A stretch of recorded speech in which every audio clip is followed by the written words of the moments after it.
really, if you just focus on yourself, welcome to my channel, everyone. I started the broadcast, by the way.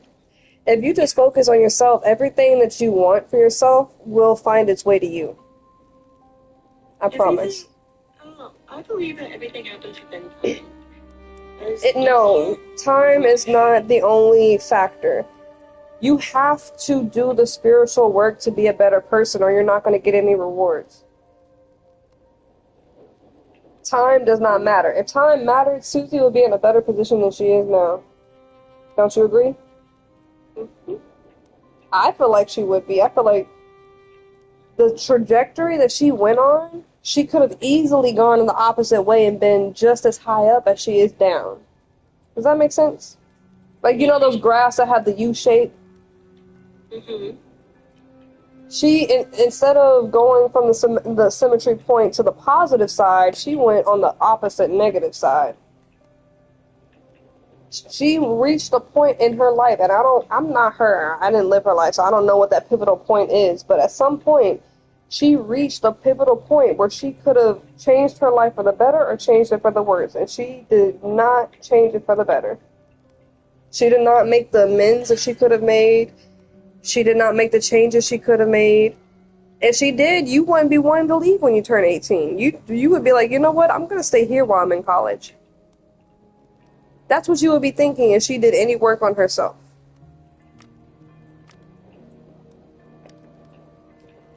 I'm starting a new character. I feel like I'm gonna base it off of not just the species abilities, but also the species description and the looks. Because I really like the drows, the tieflings, the elves. I don't really want anything that's short. If I do a short character like a dwarf or a half-orc, I might do that on my personal account that I play with my sister. I'm not gonna do it on the live stream. Also, if I say anything random, that's who I'm talking to right now. But yeah, we are going to start I've been wanting for a long time to do something on this channel that everyone can follow along with that has some consistency to it, and I don't really live stream my other games consistently, but this character is going to be one that I'm only going to play when I live stream. I had it further along on my Xbox, and I also had some Harry Potter stuff going on my Xbox. I was streaming on Twitch, because Twitch is the only stream I could do with Xbox. I couldn't do YouTube. And I don't really like streaming with Twitch because it only keeps my streams for up to 7 days. It doesn't keep them long term. So I'm going to stream with YouTube instead. Tried all that, and it only makes it as long as 7 days. I had someone on the PlayStation explain that to me, and I had him on a party chat, and he was explaining it to me step by step. And from his, well, but I can't. It's probably because my channel is as small as it is.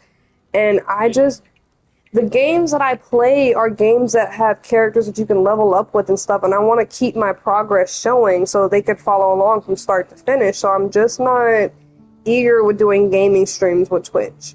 I might do other streams, like I do IRL streams a lot when I'm on Twitch, like when I'm writing or doing my homework, or just chilling, like, you know, it's just a way of, like, boosting my followers and my views and giving them an opportunity to ask questions and get to know me.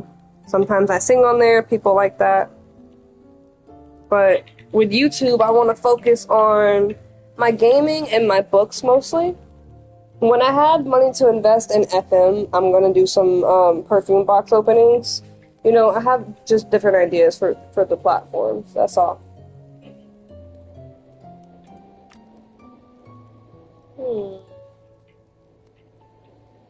A +3 to any ability score is a pretty good deal, but I don't want a human.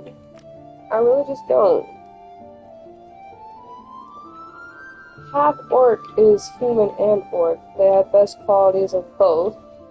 Though some would argue that the good qualities of orcs are few and hard to find. From their orc blood, half-orcs inherit great physical strength and toughness. They are fierce warriors, fleet of foot as they charge into battle.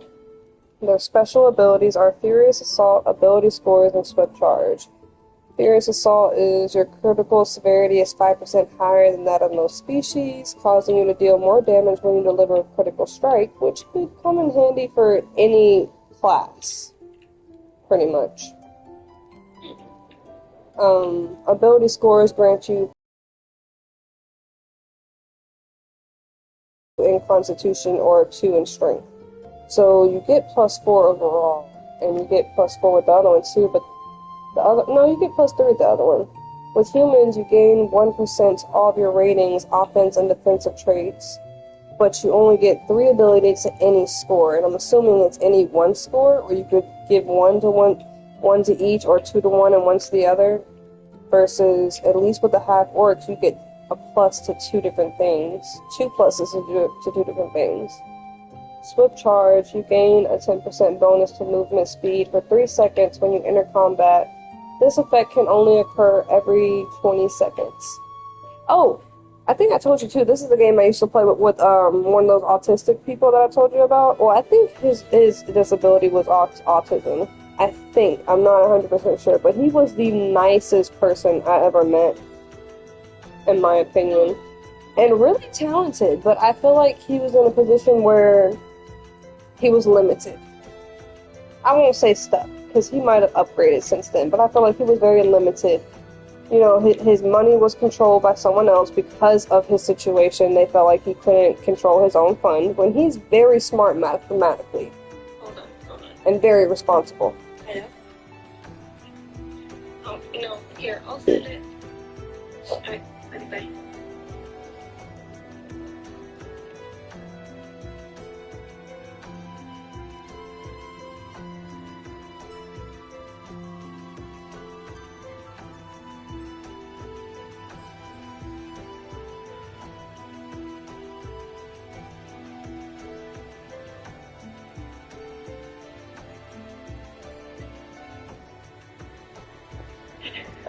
Did it?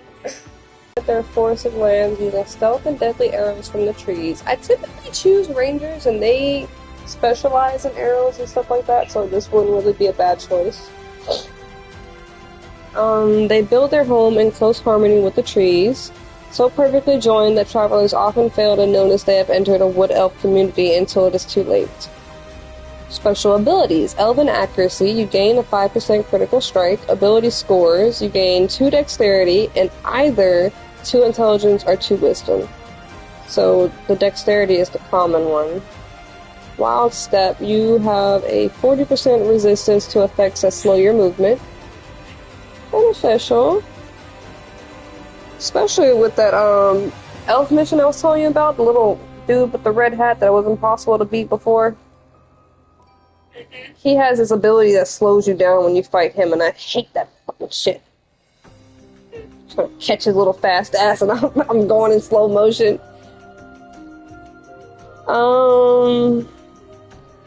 Sun Elf. This is what the character I deleted was a Sun Elf, because I was showing my mom that when I was loading it up and talking to her and, doing the card reading and all that. Sun elves have lived apart from the events of the world for thousands of years. They mimic the aloof nature of their society and their personal actions as well. They are slow to smile, quick to disparage, and always ready to demonstrate their superior knowledge and skill. Are you a sun elf? Maybe. You always like to show off your knowledge of everything, even if it's wrong, and I think that's so cute. I start spinning dinosaur facts like it's yesterday's. Girl, you've been spinning facts since you could learn facts. It's my favorite thing to do. I only like that when I'm passionate about things. I think the earliest I ever did something like that was about equine facts. I remember when I brought home a book one time and I was showing Daryl and Susie everything in it. Like, look how small the first horse was. It was so tiny. How is it that tiny? It's smaller than a miniature horse today. Like, I might have been 8 or something. I know it was before you were born, because we were at Trudy's house, and I don't remember seeing a sight or sound of you. So I think it was definitely before I turned 10, because they had Baby Daryl when I was 9, they had you when I was 10, so I had to have been 8.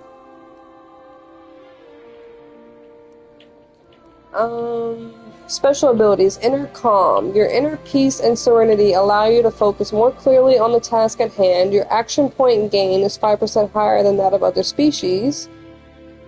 Ability scores grant you 2 intelligence and either 2 dexterity or 2 charisma.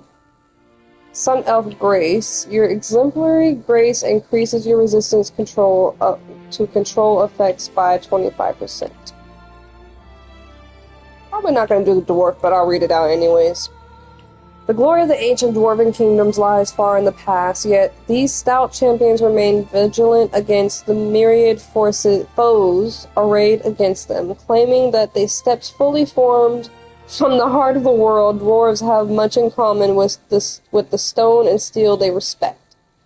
Special abilities: you have 20% increased resistance effect and you have 20% increased resistance effects that knock and push you. Ability scores grant you 2 to Constitution and either 2 to Strength or 2 to Wisdom. Cast Iron, you gain a bonus of 5% defense. Halfling, probably not going to go for this one either, but I'll read it out as well. Halflings are a small species known for their resourcefulness, quick wits, and ready nerves. Notice with these races, it kind of feels like Lord of the Rings, doesn't it? Elves, orcs, halflings, dwarves. The only thing Lord of the Rings didn't have was tiefling and drows and dragons. But they had different elf races, too. They had the wood elves, they had the other elves that were in the other forest. I forgot what they were called, but Legolas was from the Western Wood, I believe? Or something like that. Legolas was from one woods, and Galadriel was from another. But anywho, they are a nomadic folk who roam waterways and marshlands. No people travel farther or see more of what happens in the world than halflings. Species abilities, nimble reaction, you gain a bonus 5% deflect. Ability scores grant you 2 dexterity and either 2 charisma or 2 constitution. Bold, your fearless nature increases your resistance to control effects by 25%. What is this? It's always showing me the other person that's online, but sometimes it shows their own name in the party 3 times. Like, whoever they are, they gotta be a scammer or some type of player who you don't want to play with because you might get kicked out the game with them. Type shit. Because how the fuck do you have 3 accounts with the same name in the same party? Like, what are you doing? Yeah. Half-elf. Descended from elves and humans, half-elves are a vital species in which the best features of elves and humans often appear. Special abilities. Diliente grants 2 ability score. This bonus is automatically determined by your class. Abilities, that's in addition to your ability scores, grants you 2 constitution and either 2 charisma or 2 wisdom.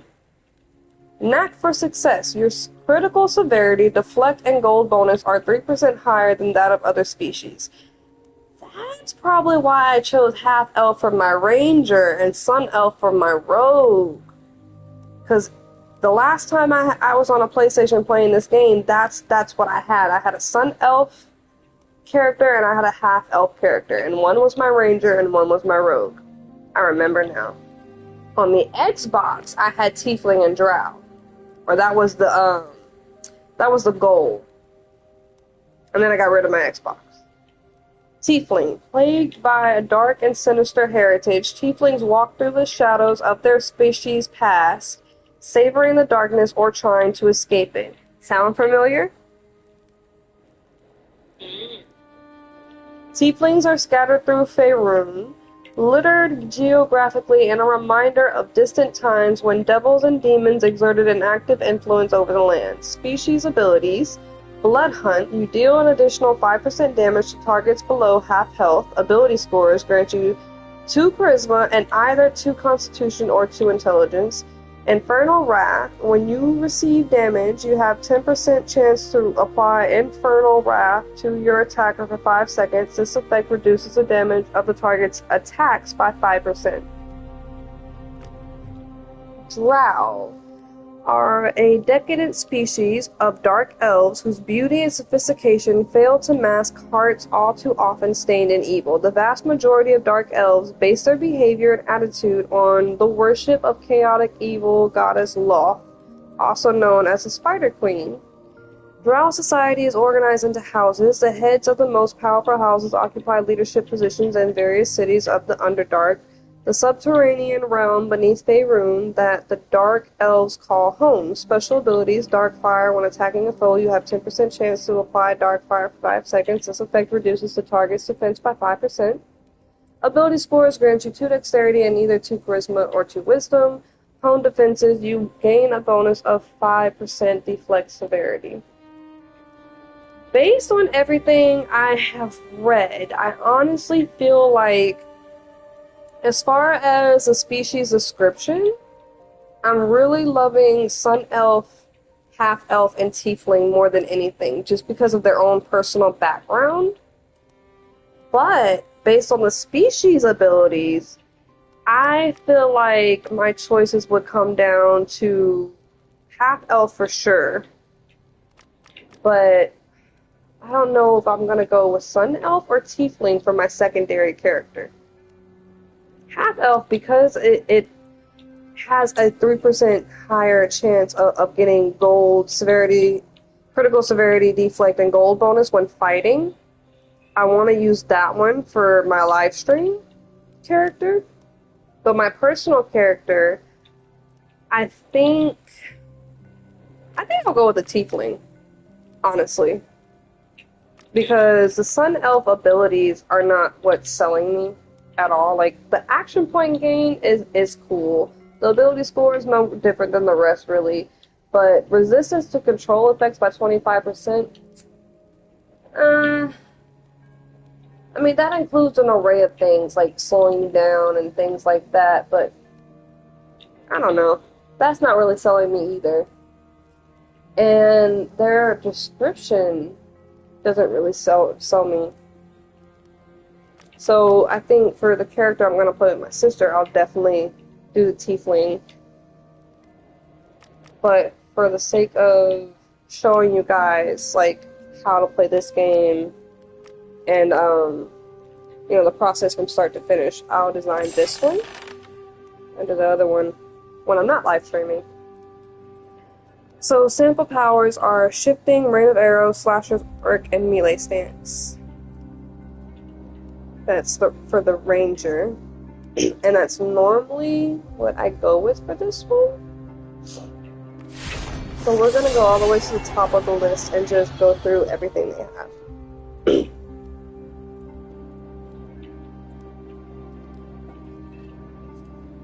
The cleric draws upon the divinity of their god or goddess to heal wounds and smite foes. The cleric ensures their companions make it through even the most harrowing encounters alive. Upon reaching level 11, clerics may specialize in either healing or dealing damage. Barbarians are an unstoppable warrior skilled with heavy weapons. Some barbarians hail from savage lands, but all embrace their inner beast to become raging hurricanes on the battlefield. Upon reaching level 11, barbarians may specialize in either dealing damage or tanking.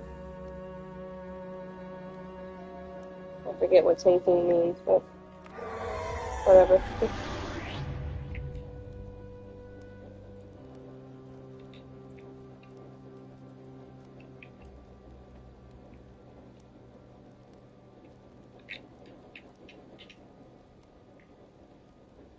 You know how I was telling you that I feel like Ellie's kind of like me and you because she sees colors? I was telling Paul that I feel like Letty is like us too because she told me one time she saw her grandmother standing in the corner watching her. Well, she woke me up to tell me that. I couldn't see her, but she was dead set that's her grandmother.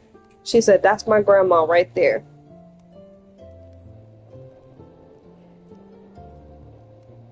I think all my kids potentially could possess that ability to be that spiritual and that powerful.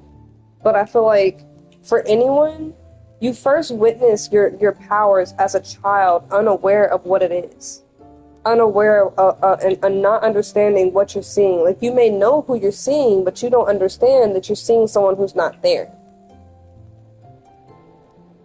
Does that make sense? Yeah. Just like how Nana used to say that Alyssa's kid had to be seeing Moses because he would just look up at the ceiling in the corner and just smile and giggle before he could even talk. Sometimes babies can see angels and spirits and ancestors and all that. And I don't know, 2 out of 4 that I talked to and witnessed them having some type of ability, I think it stands to say that all my kids have a chance of being a spiritual individual. And I think the spirituality comes from our maternal side, seeing as you also are a spiritual individual. You might get it from both sides, we don't know. But I think I might get it from both sides. I don't know, because I don't know anything about my dad's side. And that's what I was telling my partner, like, I still have a lot to learn about my family history. I mean, who they are, who I come from. We're not for sure about that. We're not for sure about that. We're not for sure about that.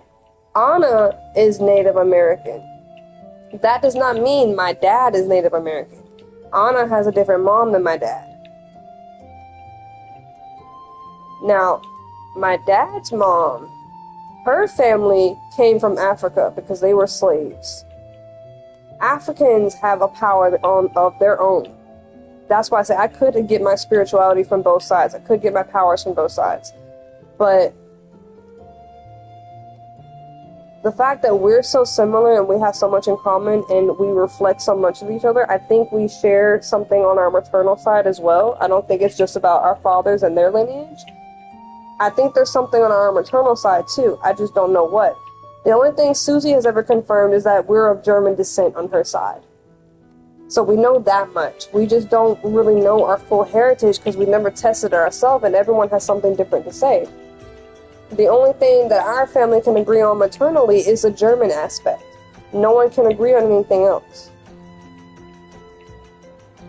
But you know, there's a lot of quote-unquote Caucasian and European races that have their own abilities as well. Like, it's just, there's a lot to figure out and sort out, but regardless of where it comes from, I feel like a lot of people, as they grow up and experience this current life, they forget their abilities and what they were born knowing, and they have to reconnect to it when they're adults. I think that's why a lot of people come back into their spirituality between 18 and 35. Most people come into it between that age. Some people can reconnect with it sooner or later. You know, it's not, set in stone. Everyone has different lives and different experiences. The Warlock is a spellcaster who draws power from a pact forged with an eldritch being.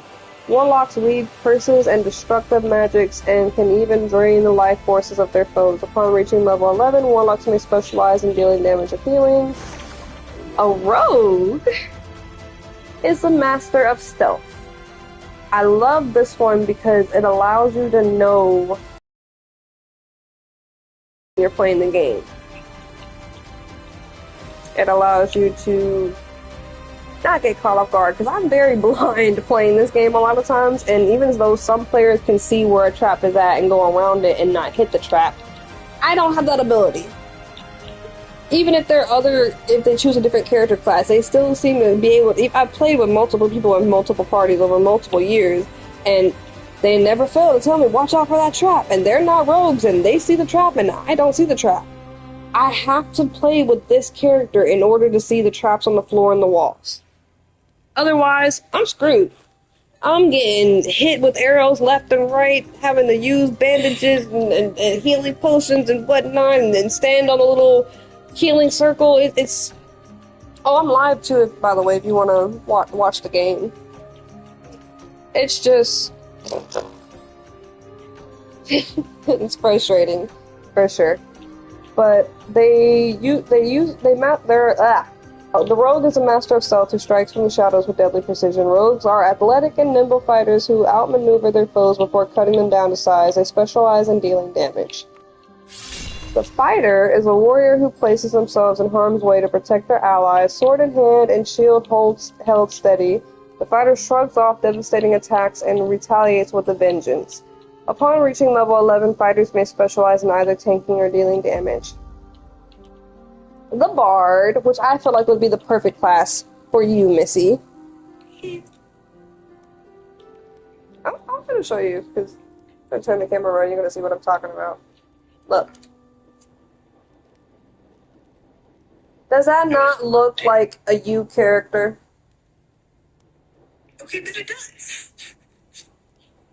Sample powers, roll, dancing lights, inspiration, and performance. They use song to defeat their enemies. Come on. This is you. Okay, I was obsessed with the singing My Little Pony movies.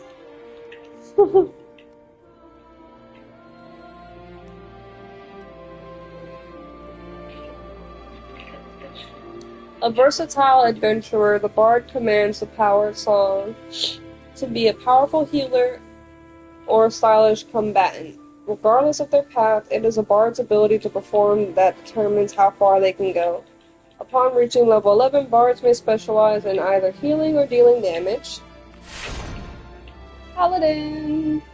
The paladin is a righteous defender of the innocent, a holy knight devoted to the pursuit of justice. The paladin draws upon their faith, wielding divine magic to heal allies and crush the forces of darkness.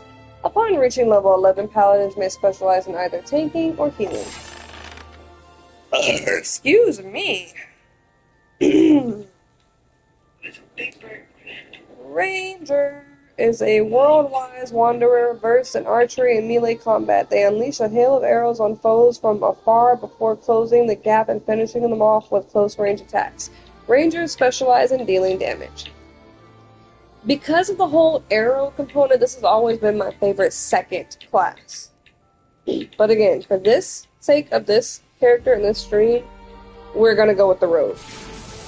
Wizard. The wizard is a spellcaster whose power is rooted in study of the arcane. To a wizard, knowledge provides the means to summon forth weapons of ice and rolling thunderstorms, or simply disintegrate enemies with pure arcane power, and they specialize in dealing damage. This is one I tried before, but I didn't really care for the character, and I deleted it.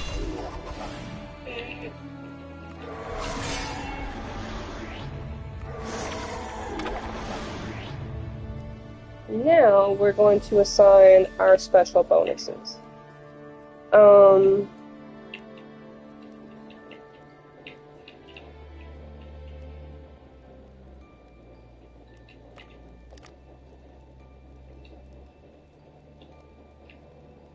It should grant us an automatic 2 determined by our class to something, and I forgot what that one would have been. It doesn't really say here. And it doesn't show here what that automatic 2 would be, but we can either get another 2 to Constitution and Charisma, or Constitution and Wisdom. Now, Charisma is already 12, and Wisdom is 10. So, Wisdom needs more of a natural boost. That's how I choose what I'm going to go for. As a rogue, dexterity and strength are useful ability scores. So,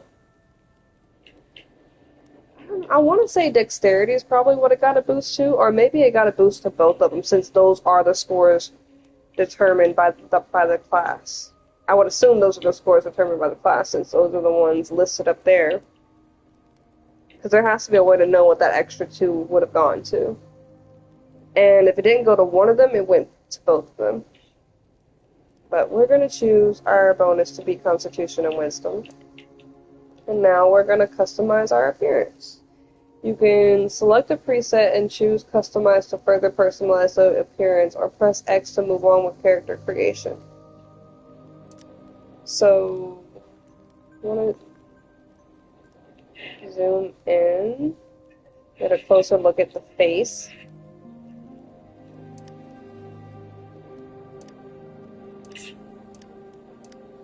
So I want to customize from the closest looking preset to what I have in mind, and I think it's going to be that first one.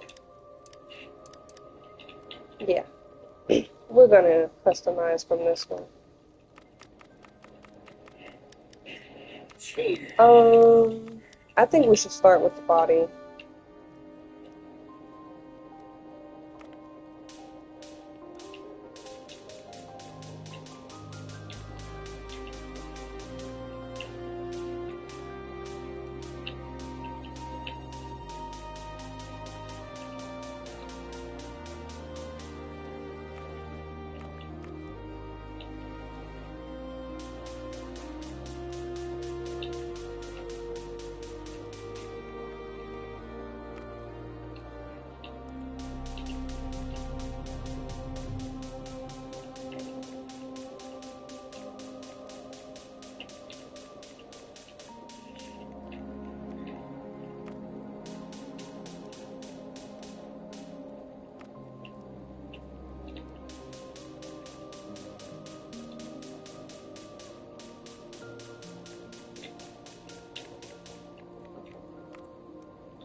I'm basing all this based on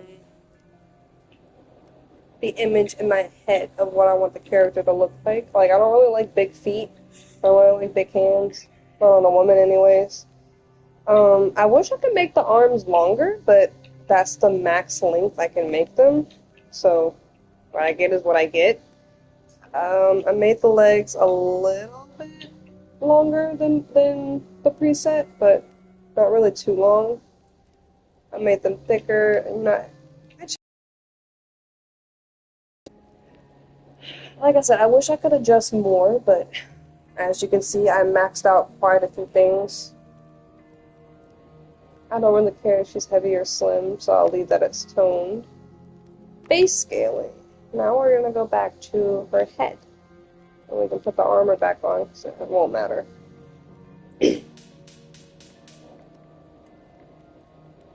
I don't think making her head look bigger looks weird, but I do think making it look smaller looks weird, so I'll leave that like that. Head width is fine. Head height. Oh, that makes her head longer. I do have a kind of long face in general, so that'll match up with the width and all that. I don't know what head depth will do.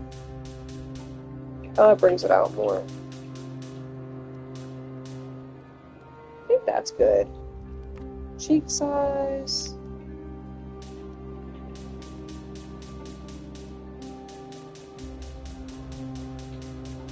Oh, it makes the cheeks a little rounder.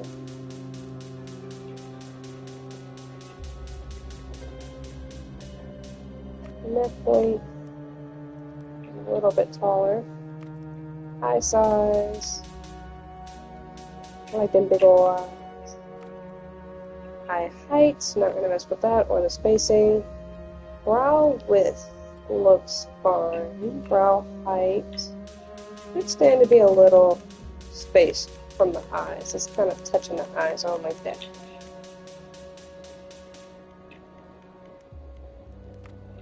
Nose width.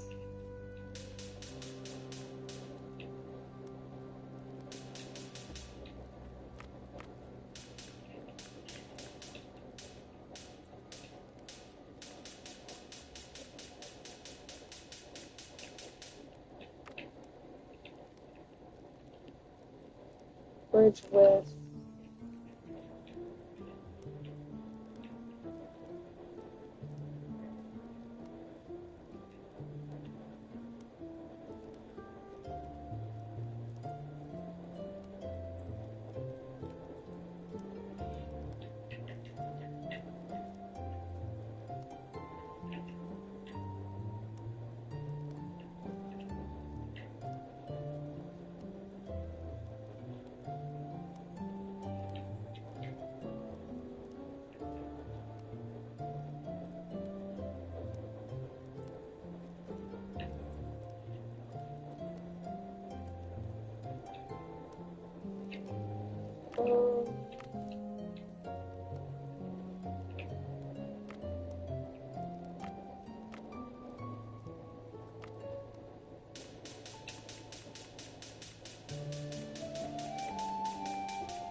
as far as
Alondra.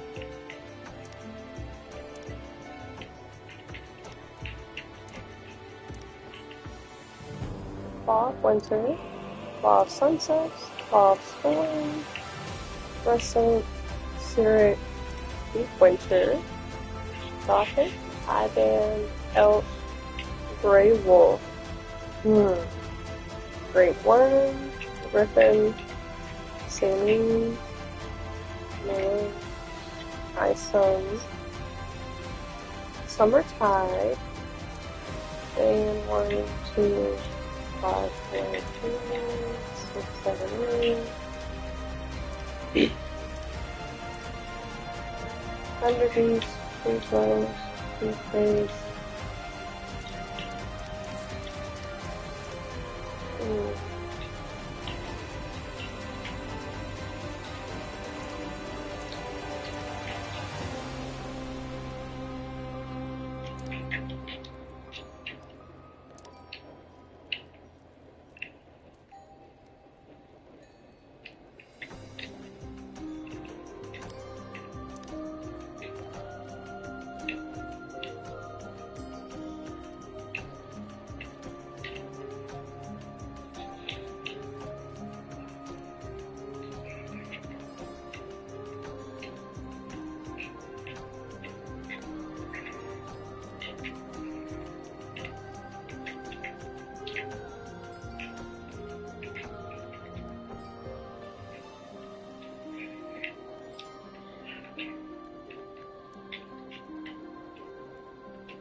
This one.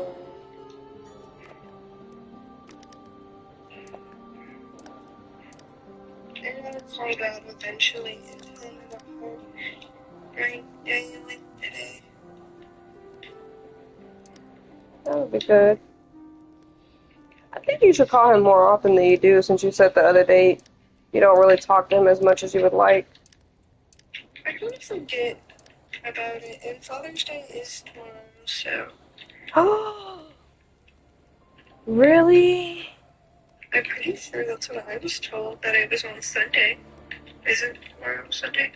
Yeah, but I didn't realize it was that close. Damn, tomorrow is Father's Day, and I have no money. I have to do anything for Dad, and usually I get him something. I can't get my sexy man that day. I can get him one thing that don't cost nothing, but I wanted to buy him a gift.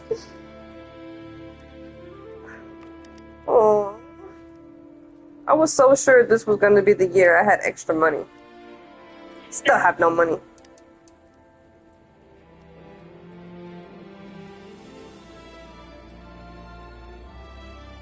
Yup. It's still on. Yeah, I just checked my own calendar. That's why I said that. Yeah, I was gonna try and get Dad something because I was also convincing myself that I was like, I got a job, I got money now, I'm gonna save up, and I'm gonna get him a nice Father's Day present because he was like, since y'all all baby dads, y'all can take me out for my birthday or Father's Day. I think it's looking more like his birthday. I remember when he's going because I completely forgot that Father's Day was a day for a while. And I forgot it was this month, to be honest. I thought it was next month. I thought I had more time. Yeah, I didn't remember it until Mom reminded me that, like, she wanted to get something for Dad soon since.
Now. Since Lady's babies have grown up and moved away, she's now back sharing her food with her daddy. So I had to put food out for both of them because what I put out for her wasn't enough for his fat ass and her. He's twice her size. I would take the phone out there and show you, but he's so skittish. He'll run away when I get too close. I can barely leave him food. He went and ran in the trees. Forgot what I was gonna say when I came back.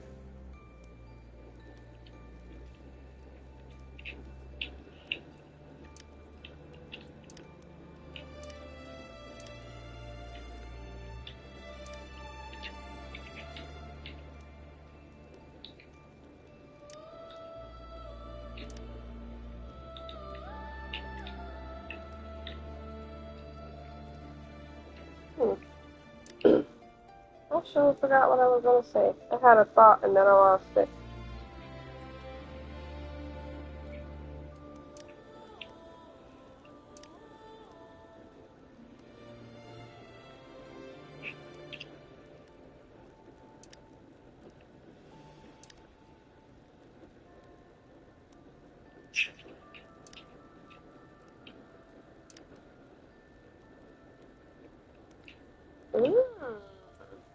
Medium low bun is very suiting for this character.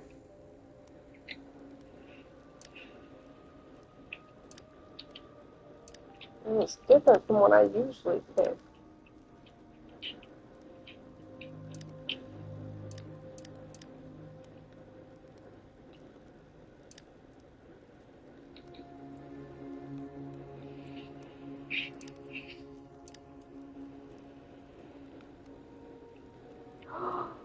Ooh, I like this hairstyle even better. This had to come in an update because I don't remember seeing this before. Normally what I go with is long wavy. That's what I was looking for.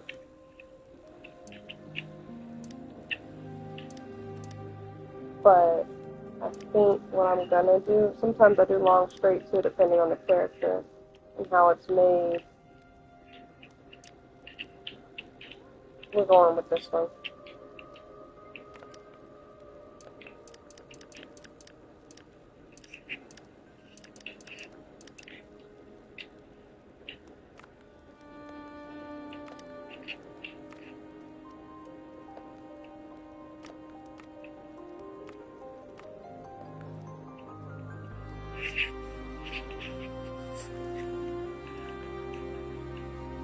Oh, this is the color of the ring.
We're gonna go with this one.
Now we're going to choose a deity. I'm going to go through the whole list even though I have a pretty good idea of who I'm going to choose.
Emunator is the god of the sunshine. His church teaches that he has died and been reborn time and again. Like the turning of a great clock, he is revered by farmers, merchants, and nomads who follow the seasons and the turning of a celestial clock, as well as paladins who battle undead.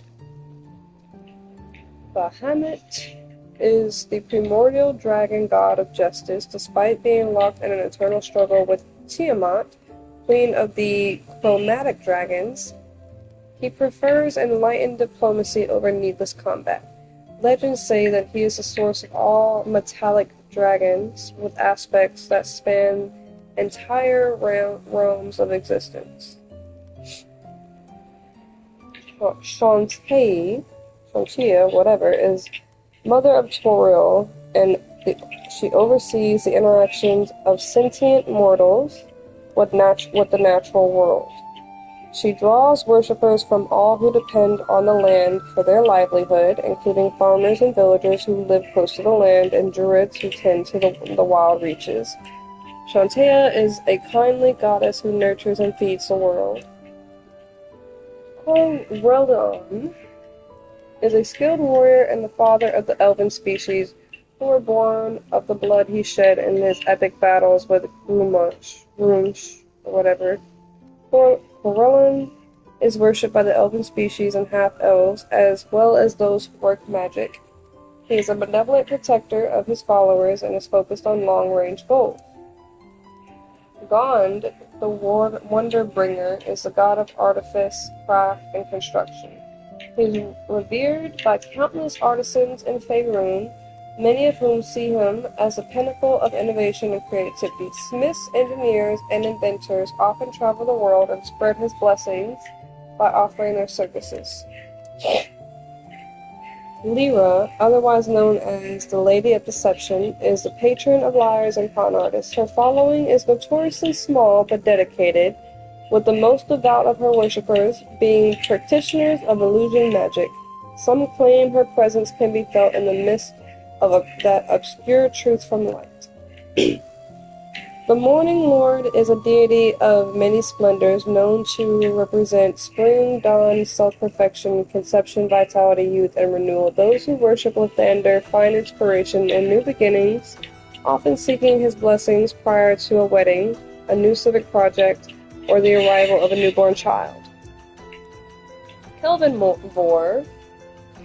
Kellenbor presides over the passage from life to death, judging the faithless and the false, and apportioning souls to their proper fate in the afterlife.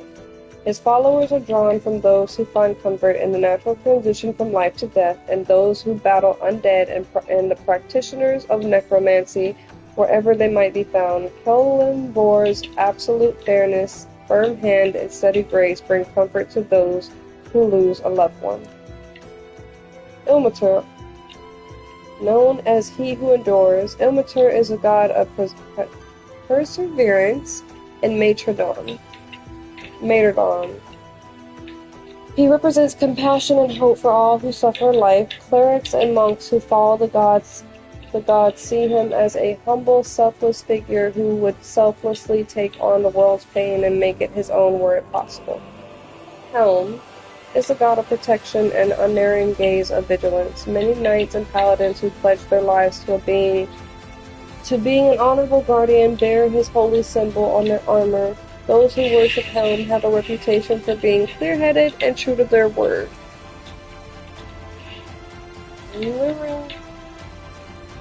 Lyra is the beloved goddess of joy and contentment. Those dedicated to the joy bringer celebrate life and believe wisdom can be found in the pursuit of pleasure.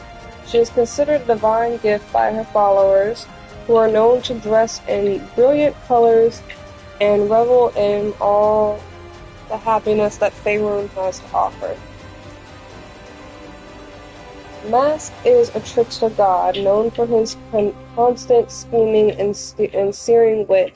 His blessings attract all manner of people who thrive in the shadows, including spies, thieves, and crooked diplomats alike. Those who aspire to his values believe that power is best obtained through deliberate acts of manipulation. Milky is revered as a forest queen, a quiet patron of rangers and druids. She rarely reveals herself to her followers, choosing instead to observe the forest activity from afar. Despite the silent approach, worshippers of Maliki believe her to be the warden of those who live in the wood. Moradin, the Allfather, forged the dwarf species from the gems and precious metals and imbued the dwarves with souls with the strike of his mighty hammer. Moradin is revered by dwarves, blacksmiths, and those who work with gems or metals. The soul forger is stern, stubborn, and uncompromising, but tireless and brave in the defense of his creations. Mystra is a mother of all magic and goddess of possibilities. It is believed that she tends to the weave, the conduit through which mortal spellcasters access the raw force of magic, and is thusly revered by spellcasters and crafters of magical objects alike. Her faithful seek to promote and maintain magic in the world.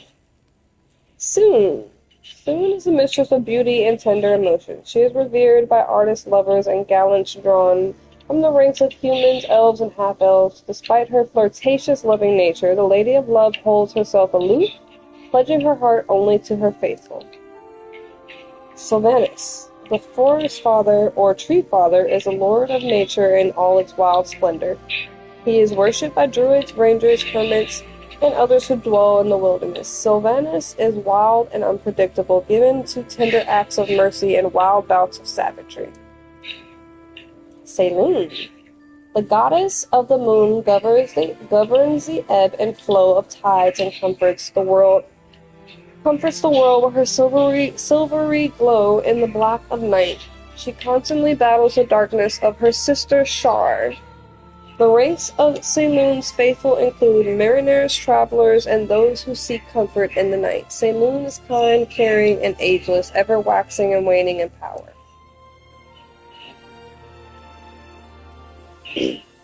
Savras, the all-seeing, is a god of divination and fortune-telling. Shrines dedicated to him are few and far between, and his worshippers are equally limited in number, what he lacks in prominence, however, he gains in devotion. Individuals who follow him have a reputation for being relentless in their pursuit of truthful foresight. Agma is the lord of knowledge and thought, both the spoken and the written word. The binder is served by all who seek knowledge, including bards, lore keepers, sages, scribes, and wizards. Agma thrives on new ideas regardless of their consequences and the communication of knowledge in all its forms. Tempest is the god of battle and patron of martial prowess. He is revered by all warriors, from the lowliest soldier to the mightiest warlord. The fearless lord of battle views war as a force of nature that shapes and reshapes civilization. Form.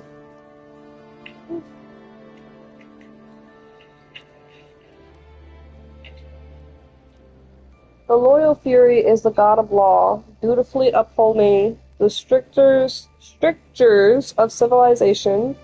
Torm is served by paladins and other holy champions. Ever steadfast and true, he is consumed by his sense of duty.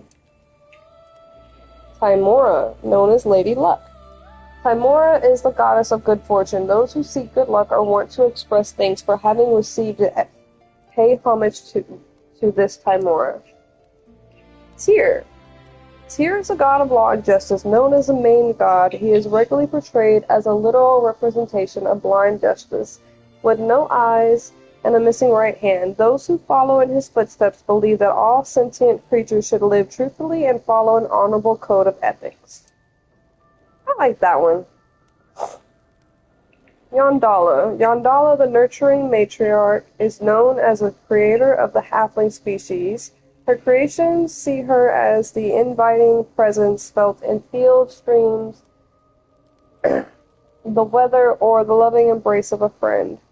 In general, her worshippers are believed to share in her welcoming personality, curious sense of mischief, and merrymaking ways. I like Tyr, I like Tymora, Shantaea.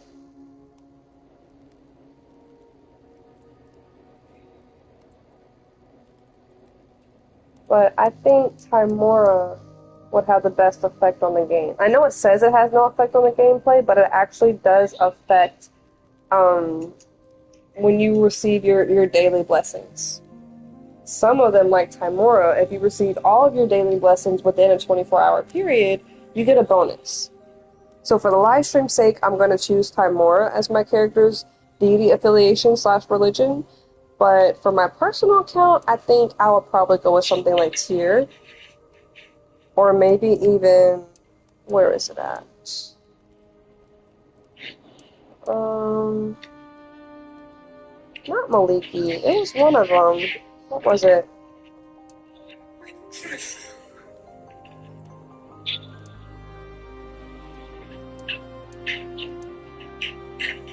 It wasn't Kelvin Moore. It wasn't an Ilmater. It wasn't Helm.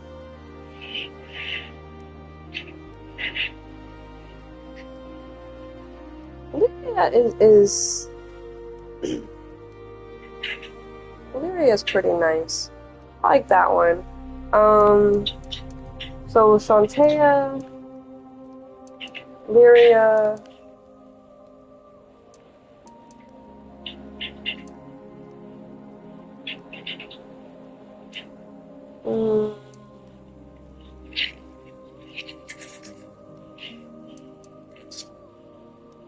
Soon, Solvantis, Saloon. There's quite a few that I like in general.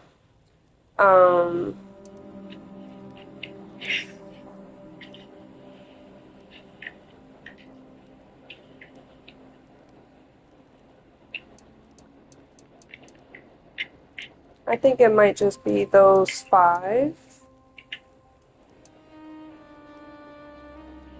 No, I'll add Torn to the list. That's 6.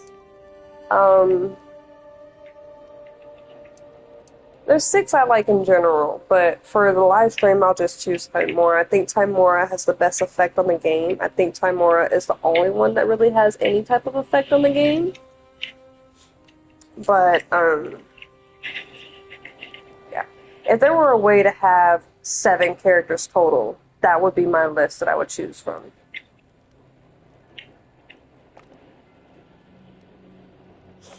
Now we have to choose our character origins for the background. The final stage will be the overview, and I think when I complete this, I'm going to save it and close it out. and pick up the live stream tomorrow because I am getting kind of tired. I always start this so late in the day, and then I just don't feel like staying up that late. And also, I'd like to spend the remainder of the evening bonding and spending time with my daughter.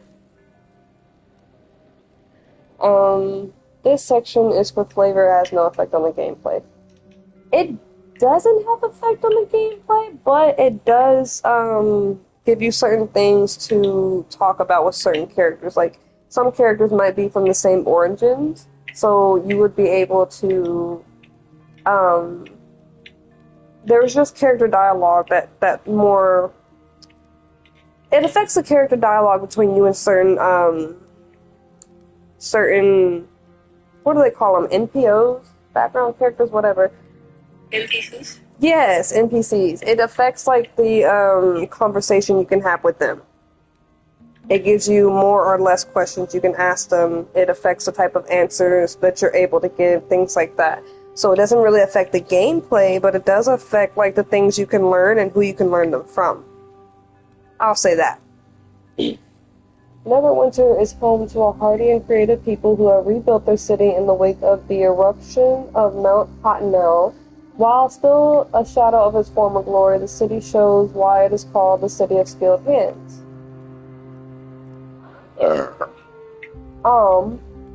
In everything has a price. Controlled by 5 wealthy and powerful merchant houses, is ruled through scheming, intimidation, and pragmatism. People of who tire of the corrupt rule of the high houses often go in search of adventure. Greyvale. Beneath the mysterious Star Mounts, at the southern edge of the ancient high forest, the Greyvale straddles the river, the Limbier in the north. The dangerous wilderness helps produce a hardy breed of adventure. The Dalelands. The Dalelands are a group of loosely allied communities that share common cultures and traditions. Dale folk believe strongly in individual freedom and collective responsibility. I think I like that one a little bit. We're gonna keep reading and maybe circle back to that one, but that's the first one that really just stands out to me. Moonshae Isles. Off the western coast of Faerun lies an archipelago known as the Moonshae Isles. It is home to 2 human cultures, the Druid folk and the seafaring Northlanders. The isolated, brutal terrain has bred a hardy and self-reliant people.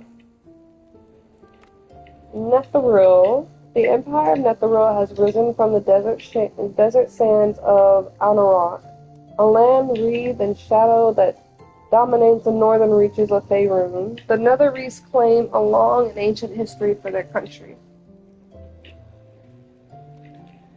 I don't know. So far, the Daleland still stands out the most to me. Cormyr, whatever. The forest kingdom of Cormyr lies at the western end of the Sea of Fallen Stars. The brave and noble folk of Cormyr are justly proud of their centuries-old kingdom, seeing the land of the purple dragon as a redoubt of sanity in a world gone mad. Myth Draenor. This ancient elven kingdom was once the foremost power north of the Sea of Fallen Stars before it fell into darkness 7 centuries ago. It remained a monster-haunted ruin for hundreds of years until the Sun and Moon elves reclaimed the kingdom shortly before the Year of Blue Fire. Myth Draenor has flourished since its refounding. Okay, that one is the second one to stand out. Waterdeep. The City of Splendors is a center of commerce where representatives of every species, creed, and nation come to trade, spread rumors, and make their fortunes. Watered Havians are united in their hopes of bettering their lot in life and embrace the adventuring life in hopes of making their fortunes. That kind of sounds a bit like the Dalelands.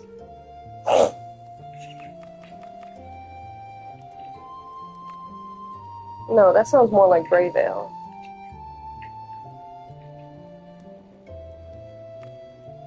But it stands out better than Greyvale.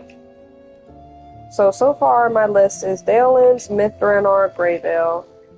Luror is a land of friendship and safety, a defensive league of strong, independent cities that offers a new start for people with ruined lives, welcoming those of all species, backgrounds, as long as their intentions are noble. Luror, the Dalelands, Midranor. Waterdeep is knocked off the list. Dragon Coast. Mentions of the Dragon Coast evokes images of dark alleys and underhanded dealings of thieves, guilds, and pirate ships. A wellspring of diversity of all manner of adventurers come from the Dragon Coast. Luskan, the dismal city of Luskan, festers on the northern shores of the Sword Coast, its days and glories and prominence far behind it.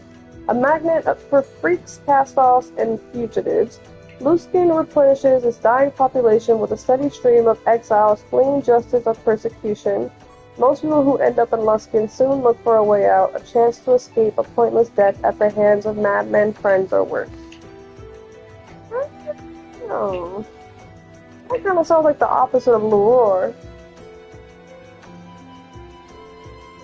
The North Dark. Faerun's Underdark is a network of subterranean tunnels, caverns, seas, and rivers that spans the entire world. Beneath the lands north and east of Waterdeep and Neverwinter lies a vast and notorious domain called the North Dark.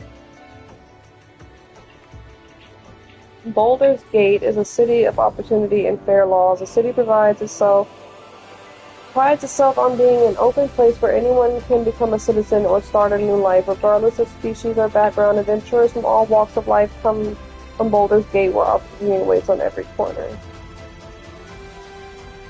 That also kind of sounds like Luror and Luskan. So now my list is the Dalelands, Midranor, and the North Dark. Not the North Dark, Baldur's Gate. The North Dark, I'm gonna use that for my personal one, I'm not gonna lie, because it's a very interesting thing to unlock in the game.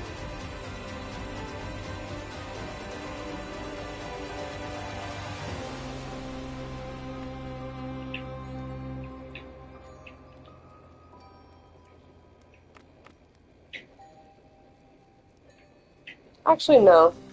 Because the origin variants are not as cool as the area itself when you unlock it.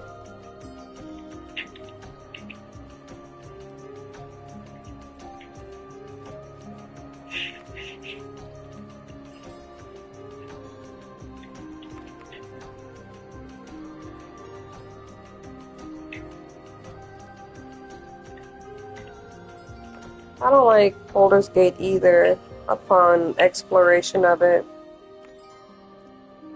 Luskan Bounty Hunter. You manage to make a living hunting down dangerous criminals in Luskan, or ex-gang member. You're a member of a small but dangerous group of thugs, but after a betrayal were left for dead on the streets. I think one of those are nice variants. Dragon Coast, Plucky Pirate, or Ascetic Fighter. A Plucky Pirate, you're a former member of the Blue Darn, a band of pirates who plundered the Dragonmere. You were trained in the monastic and ascetic capital of Nothlek, and now seek a greater education in the world. Kinda lackluster. Luror. You have seen the world, evaded death, and accumulated a wealth of knowledge, or you have spent your life in Silvery Moon learning of far-off lands, ancient mysteries, and exotic people, or Harbor of Luror. You are an initiate in the mysteries of the Harpers, gleaned from visiting the Moongleam Tower in Everloon. So that one is not too bad. Midranor. Descendant of Coronals, you are a patriot of Midranor and revel in its ancient mysteries. Heart of Cormanthor, you are a protector of the wild and majestic forest of Cormanthor. Military tradition, nah. And the other one that I liked was the Dalelands. Battle-tested veteran, a valiant defender of the Dalelands, protecting your lands from invaders for years. Child of the Alicent. You are a product of the Alicent with the Alliance. Alicent. With the Alliance of the that tells you how tired I am. I read Alliance as Alicent. With the Elves of Cormanthor, understanding and learning their culture. Unwilling exile. Symbia's conquest of parts of the Dalelands have forced you to retreat to other lands. So, Laror is the one I'm going to go for, and I'm going to go for the Harper. I think I might do Worldwise Adventurer for my personal one, because I don't really care for any of these other ones, really. Sheltered Student. I might go for that one. I don't know. But for this one, we're going to do Harper of Laror. Dixon is always my first name.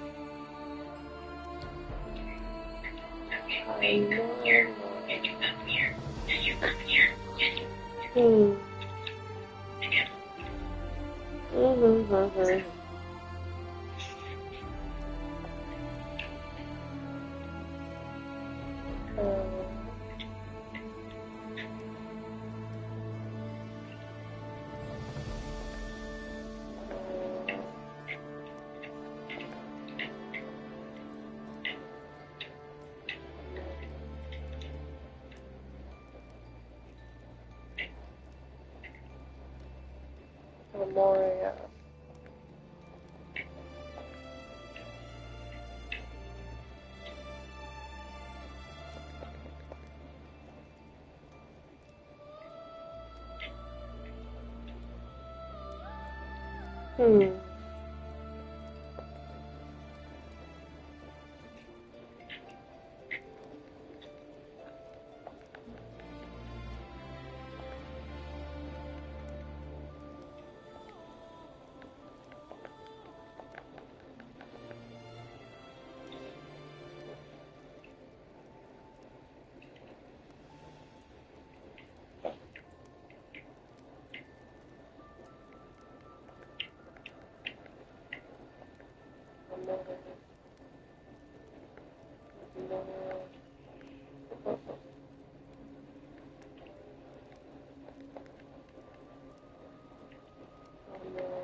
I guess I'll go with that.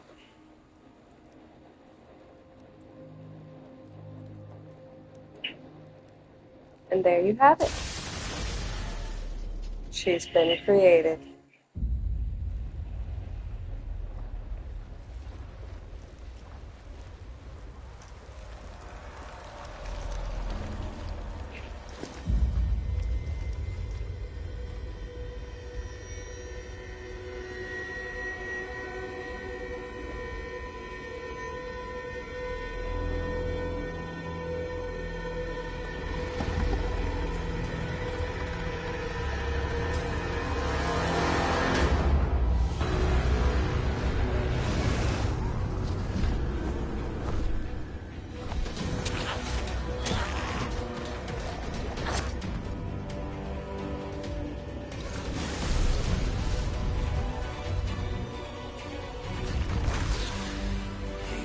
To brace yourselves for this.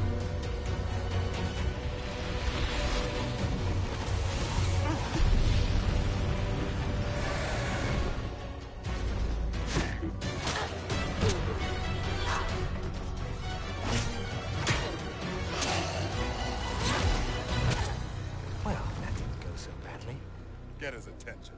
Cleric, with me.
Rise, my children.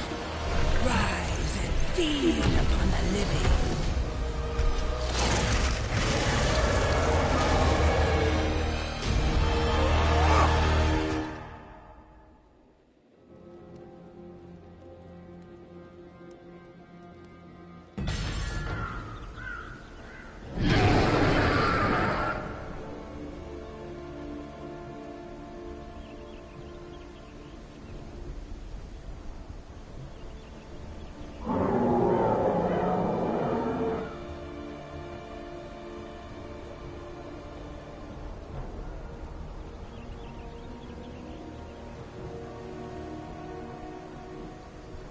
You there! Come over here!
I said I wasn't gonna close it out, but I'm just gonna go a little bit real quick.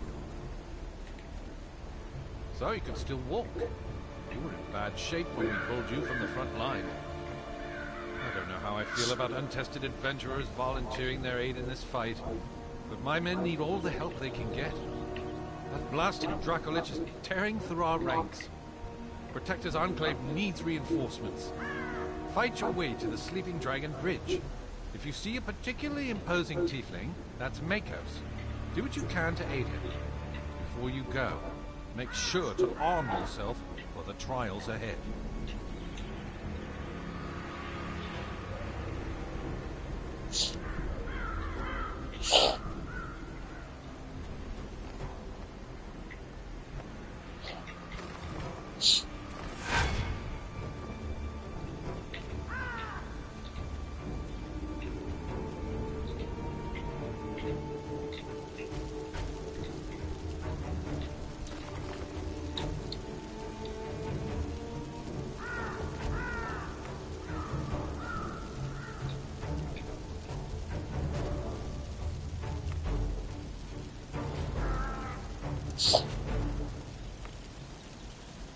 So for me, anything that looks like I would hold it with my right hand, I put that to the main hand. Anything that looks like I would hold it with my left hand, I put to my off hand, because my main hand is my dominant hand, and that would be my right hand.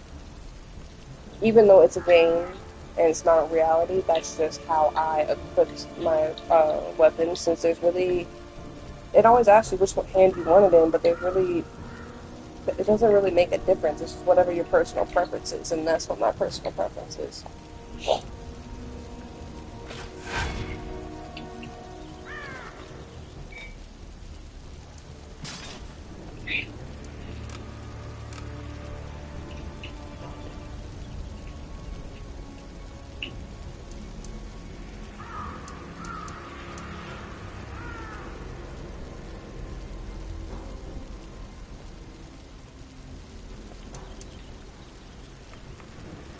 Disable the visual of that. That's what I need to do to see the shirt underneath. Okay. Change colors. That's all they have available right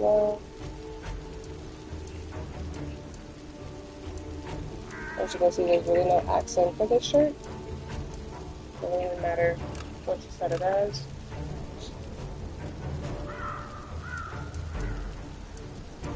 Yeah.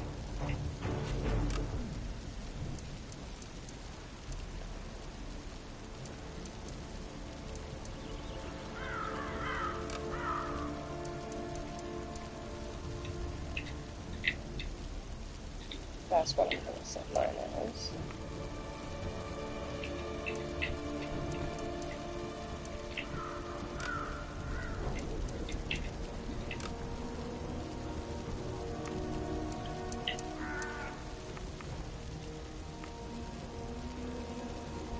Okay.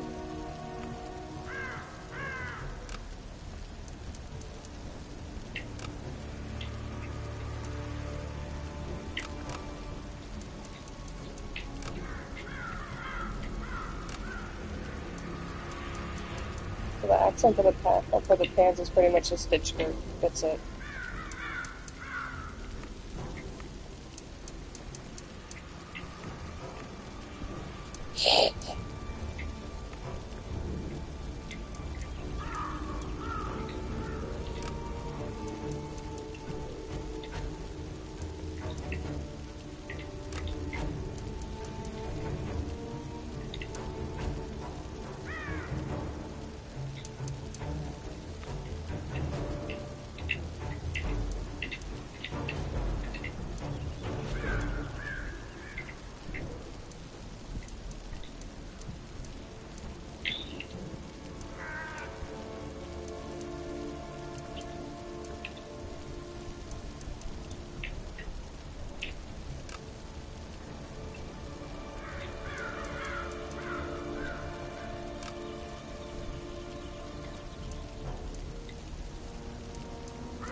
For some reason, my main hand is the left one. So they got my girl left-handed instead of right-handed. I don't know how to change that, but it'd be nice to figure it out.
that's all I'm gonna do. There's no way to really save your progress. You gotta let the game autosave.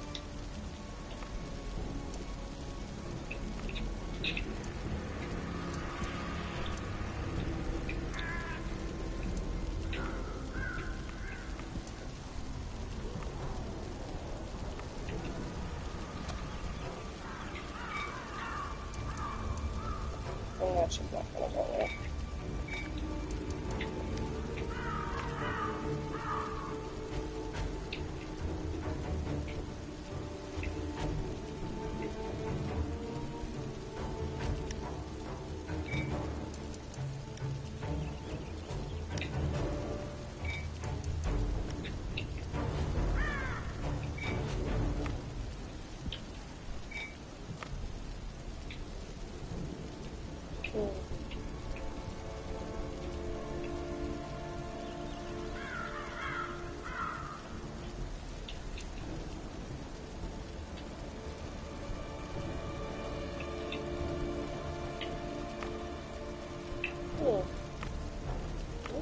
What are you playing there?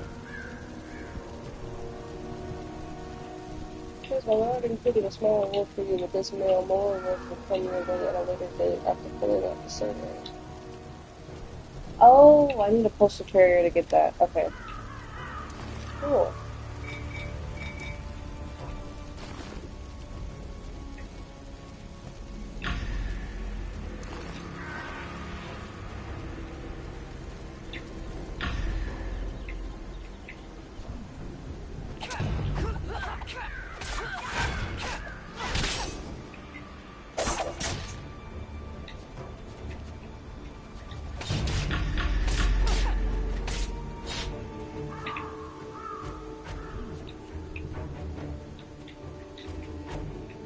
We're not going to fight through the forest. Like I said, this is as far as we're going to go. And I will live stream with you guys tomorrow. See you then.